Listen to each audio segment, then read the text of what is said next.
A PERT team consists of a licensed mental health professional as well as either a law enforcement officer or sheriff deputy. They ride together on their shift.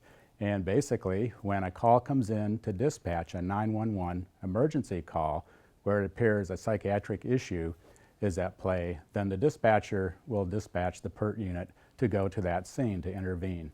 And why might a PERT unit be better suited than, say, an officer? Well, typically these psychiatric calls involve potential dangerousness to oneself. For instance, a person might be considering suicide. It could involve dangerousness to someone else. Or maybe the person is reported to be gravely disabled where they are having extreme difficulty taking care of daily functioning needs. And so when you say a danger to oneself or to someone else, typically when someone's a danger to someone else, wouldn't that be something for police? When would it become something that PERT would need to get involved with? Well, let's say that if an officer goes out there who just happened to be patrolling down the street and that officer was the closest officer to that scene. He might go and assess the situation, talk to that individual. If there are family members around, certainly talk to them. And then he would probably ask for a PERT unit to assist. Not in all cases, but if he thought this is pretty intense and since we have that resource, I think I'll request that resource to come in. The advantage that we have as a PERT team, while en route to that call, our PERT clinician can actually look up through the county's electronic health record any information if that person is in fact in the mental health system.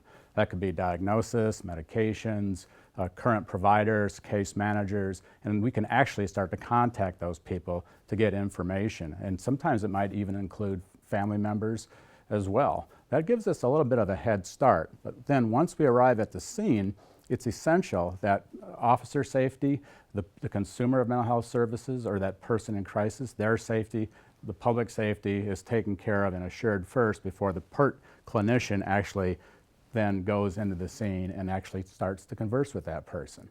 Just recently in El Cajon, there was a case where there was someone who the family thought was not acting like himself. His mother later said he was possibly having like a psychotic moment because of the loss of a friend. And in this case, the El Cajon authority said, PERT team was not available. When something like this happens where a PERT team isn't available and it does result in a fatality, when you're reviewing your procedures and policies, what are your thoughts? Oh, okay. Well, that's a very interesting question and has many facets, actually. I can't comment specifically about the El Cajon case. In fact, it's true, a PERT unit was available through El Cajon, but was on another call. Sometimes there are PERT teams available, but they're unable to respond because of the nature of the safety concerns at that time. But if an officer determines and requests a PERT unit, and let's say there's not one available out of his or her jurisdiction, the dispatcher can actually request one from a neighboring jurisdiction.